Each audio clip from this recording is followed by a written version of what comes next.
como eu disse, nessa corrida toda, eu não percebi se vocês chegaram a falar. Mas vocês chegaram a mencionar aqui como foi a primeira incorporação de vocês? Não, ainda não contamos, mas podemos. Como é que foi a primeira incorporação de vocês? Conte aí. Como é que eu senti? Qual que é a sensação de uma primeira incorporação? Pra quem nunca incorporou, mas já sentiu que chegou perto. Como é que é? Então vamos lá. Nós estávamos em um trabalho, né, espiritual como convidados, né? Então, assim, estávamos bem no início. Eu, particularmente, não sabia, diante da minha ignorância à época, o que eram exatamente os orixás, caboclos, pretos velhos. Não sabia muito a distinção, arquétipos, enfim. Porque não era a minha base até então familiar, né? Então eu fui. E então, em um determinado tipo de trabalho que nós estávamos, eu comecei a sentir como se fosse uma sonolência, uma dormência. E baixei a minha cabeça e apoiei nesse meu braço.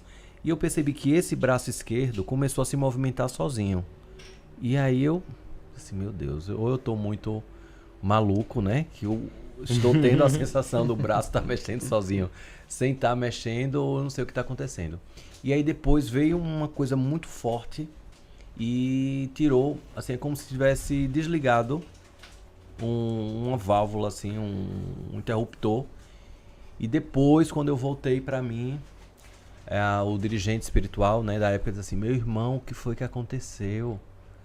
Porque aí eu tinha incorporado, né, tinha dançado, né, tinha feito limpezas em pessoas e coisas que eu jamais sabia, né, como fazia aquilo.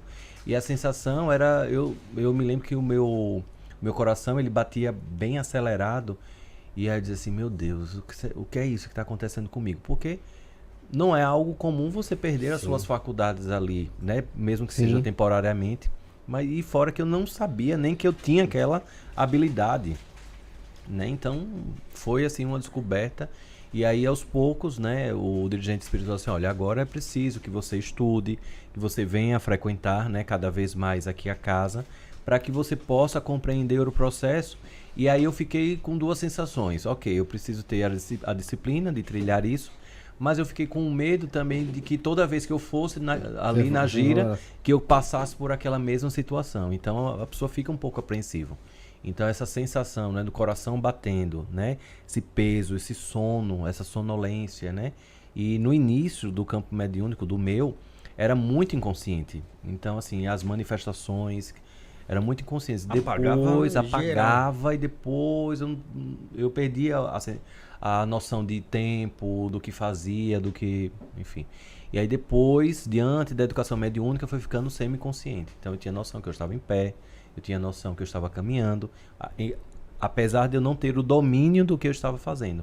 Mas pelo menos eu já tinha uma noção de que os atabaques estavam tocando, que estavam cantando alguma música, às vezes era algo muito confuso. Você estava lá, né? Estava lá, tava mas apagado, né? mesmo sem poder ter um controle da situação. Isso. Então aí foi me dando, né? É todo um exercício, né? Foi me dando mais essa confiança, essa tranquilidade. Inclusive quando foram apresentando os guias espirituais, porque a minha primeira incorporação foi da Pombagira, das 7 Encruzilhadas. Então, né, que nós chamamos Dona Sete, né? Então a minha primeira incorporação foi de Dona Sete, né? De guias espirituais. Então é uma incorporação muito forte, com muitas gargalhadas. Então, assim, né? Imagine, né?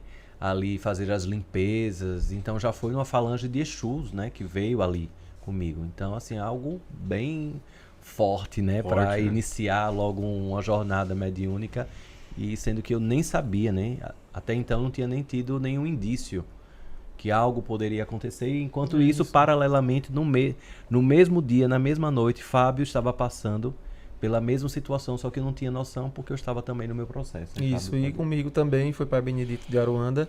No mesmo dia? Na mesma noite e na mesma ocasião. Parecia que um estava esperando o outro ali. E Pai Benedito, ele quando chegou, minhas cordas vocais eu já comecei a sentir um arranhão. O que é que está acontecendo? Tem uma voz que não é a minha. E ele começou a falar e eu fechei os olhos e de repente o braço movimentava, a perna começou a andar um pouco mais baixo assim, como o Senhor, curvado, e né? mais curvado. E começou também a pegar ervas, fazer consultas, conversar com pessoas. E aquilo ali não era eu de olho fechado, meu Deus, como é que está acontecendo? Nunca aconteceu comigo. E eu tinha muito A vida toda eu disse, meu Deus, Umbanda, não quero saber disso, eu tenho medo. E foi a primeira vez que eu cheguei num centro de Umbanda e aconteceu tudo. Nesse medo já era algo que eu já temia, porque eu sabia que ia acontecer tudo isso. Foi a primeira vez que nós pisamos e aconteceu. E desde então, a gente começou, então o dirigente disse, a partir do próximo sábado, já venha para fazer os atendimentos. E a gente já começou a atender. Já começou a atender. No centro, já foi cordas vocais, porque às vezes o médium ainda passa um tempo, né, no terreiro. Já libera as não cordas libera vocais. as cordas vocais, mas comigo já foi desde o início e até hoje. Entendi. Tem diversas maneiras, né? Diversas sensações da incorporação. Mas é aquela coisa, você tem que... Eu acho que realmente tá leve ao ponto de se permitir acontecer mesmo. Não adianta você ficar na tensão ali. Muita gente... E tem muita gente que tem uma vontade de incorporar. É, isso mesmo. Que é absurdo. E eu queria entender por que tem gente que não incorpora. Porque assim, eu já falo, sou médio de incorporação, mas tem gente que não é. Por exemplo, acho que não sei se é dentro da... Acho que é dentro do Candomblé. Existe a... Os Ogãs e Ezequedes, Ezequedes. E eles não são de incorporação. Uhum. Por que tem pessoas que não incorporam? Elas têm uma entidade com elas, não tem? Tem. Elas têm um mentor, um guia, como você quer chamar, um Exu, uma pombagira, enfim. Por que essas pessoas não incorporam? Então, depende, porque num terreiro, né, geralmente tem as funções. A Eked, ela é quem vai ser zeladora do orixá, ela precisa estar consciente o tempo todo. Então, ela tem os seus guias espirituais, mas para aquele trabalho específico, para aquela missão espiritual, ela precisa estar sempre consciente para cuidar de quem incorpora. Já pensou, se todo mundo incorporasse, a gente teria um pouco de dificuldade. Mas isso já é algo planejado, ela já veio com esse planejamento. Um planejamento mediúnico O dela. planejamento né, espiritual encarnado dela. Isso.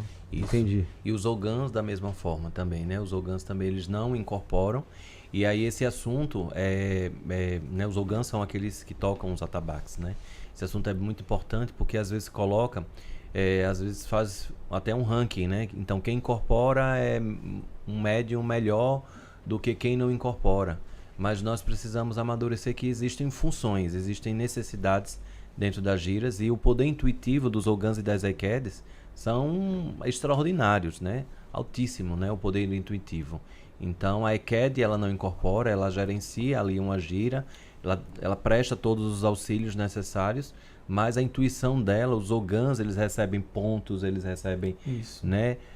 Ali diante da frequência que está estabelecida, ele sabe o que deve tocar imediatamente para poder fortalecer ou chamar ou virar a gira para uma outra entidade. Então isso daí são as funções que todos são importantes. Dentro de uma gira, todos são importantes, né? Quem incorpora e quem não incorpora, né? Sim, a importância é que assim, as pessoas tendem a achar que quem incorpora é porque é fudidão e quem não incorpora...